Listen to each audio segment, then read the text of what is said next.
Hello guys, welcome back ulit sa ating YouTube channel. Ayan, so katatapos lang po Sona ng Pangulong BBM. So napakaganda po ang Sona kahapon. So hindi ko po nasabayan ng live, hindi ko nabantayan yung live. Kaya wala tayong live kahapon.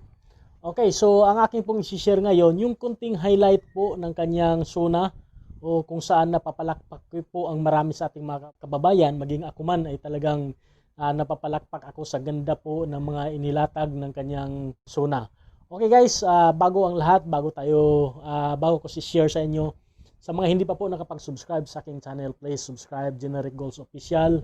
Paki-hit nyo ang notification bell para ma-notify kayo every time na mayroon tayong bagong video lalabas sa channel na ito. At ang pinakamahalaga guys, paki-like nyo po ang video ito. Okay, so isi-share ko sa inyo yung napakagandang speech ni BBM na talagang masasabi nating mala Ferdinand sa kanyang ama. Napakagaling po ng pag-deliver niya. Ang dami po talagang highlight dito. So marami ang napahanga dito sa kanyang speech. Talagang mga dugong Marcos, maging kanyang anak na si Sandro, napakagaling na mag-speech. Okay, so punta tayo sa video. Ayan. To my fellow Filipinos, ang aking mga minamahal na kababayan, batid ko na hindi madali ang ating pinagdaraanan sa nakaraang higit na 2 taon. Alam ko rin na ang bawat isa sa inyo ay ginagawa ang lahat ng inyong makakaya upang patuloy na harapin ang lahat na pagsubok sa kasalukuyan. I do not intend to diminish the risks and the challenges that we face in this turbulent time in global history. And yet, I see sunlight filtering through these dark clouds. We have assembled the best Filipino minds to help navigate us to this global crisis that we are now facing. We will endure. Let our Filipino spirit ever remain undimmed.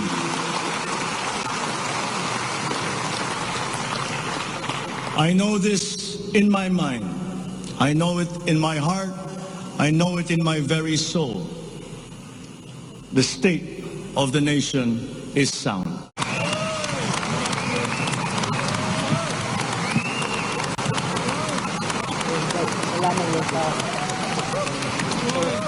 Sana dito sa ating sa bandang kalagitnaan. Number 16. Timely and vital and projects that will cut direst of times, such as in a pandemic. The partnerships and alliances that we make with all will provide stability that all nations will need as we emerge into this new global economy. The Philippines will continue to promote stronger and multifaceted relationships with all our partners around the world. We are in fact grateful for the messages of support and offers of help that we have received from many of our friends in the international community. This has been communicated to us through the different envoys and ambassadors here in the Philippines. Such strong relationships can only be beneficial to all involved. As I am here today addressing the legislature, allow me now to propose legislation that we would like you to pass in support of these programs. 1. National Government Right Sizing Program, a reform mechanism that seeks to enhance the government's institutional capacity to perform its mandate and to provide better services while ensuring optimal and efficient use of resources.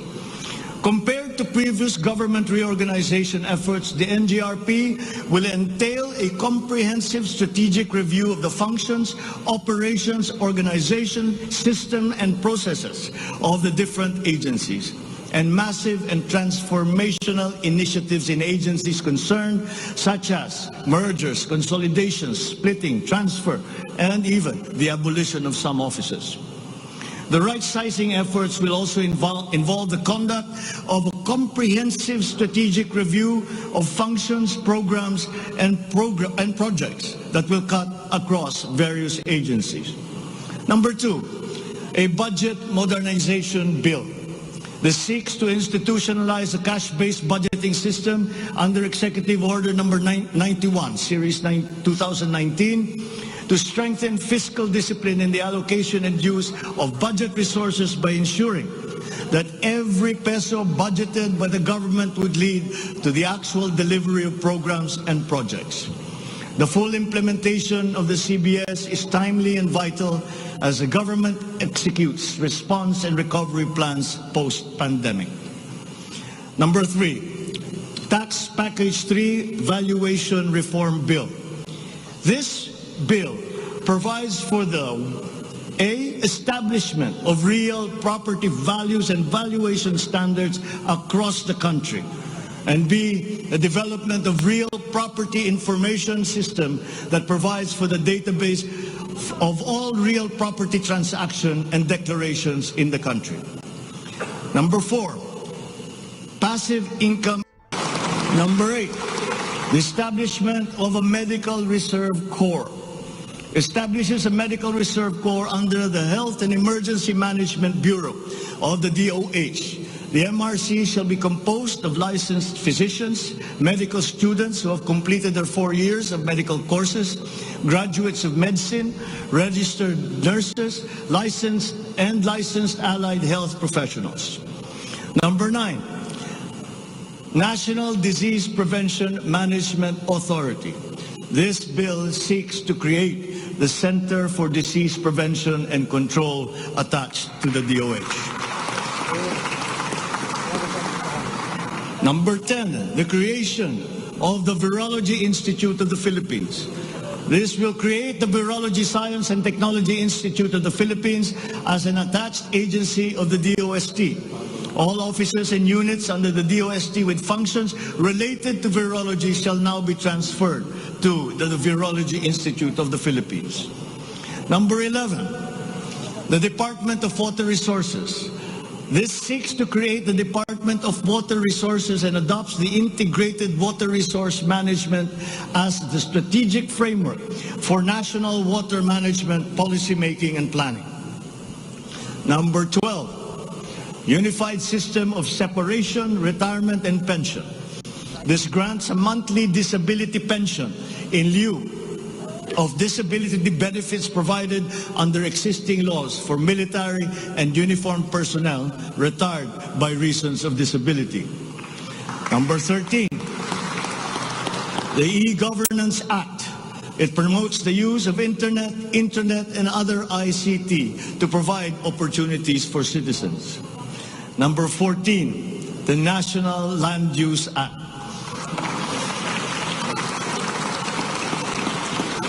This will provide for a rational and holistic management and development of our country's land and water resources, hold owners accountable for making these lands productive and sustainable, strengthen the LGU to manage ecological balance within its jurisdiction. It also provides for land use and physical planning framework as a mechanism in determining policies and principles to implement this legislative measure. Number 15, the National Defense Act. This seeks to amend the antiquated National Defense Act of 1935 to provide for a change in the military structure of the armed forces of the Philippines that is more responsive to current and future non-conventional security threats to the country's territorial integrity and national sovereignty. Number 16, Mandatory Reserve Officers Training Corps and National Service Training Program. Napakarami pong magandang binuhusan po talaga dito sa speech ni Pangulong BBM. Dahil siguro naman halos lahat ng mga programa sa gobyerno ay nandito narinig natin. So napakaganda po yung speech ni BBM dahil lahat naman siguro walang naiiwan. So kung napapanood nyo guys, yung poll na speech talaga niya napakahaba guys. Kaya hahaba yung ating vlog dito. Oo, napakahaba. Yung nagustuhan ko isa dito yung kanyang sinabi. Hindi ko pinakita dito yung sinasabi niyang ipagpatuloy yung naumpisahan ni Pangulong Rodrigo Duterte, yung build. So isa lamang yan sa patunay na talagang ang administrasyon ni BBM ay talagang tumitingin sa magiging kabutihan ng ating bayan. Pero siya talagang makikita natin na talagang para sa bayan.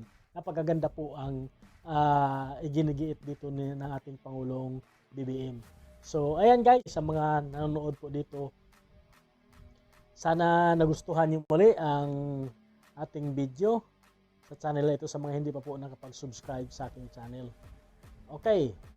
And guys, so bago ang lahat, meron lang akong kunting i-promote sa inyo. So napakagandang vitamins to. Oo, sa mga hindi po nakakaalam kung ano yung 24/7 C24/7 guys. Napakagandang vitamins to.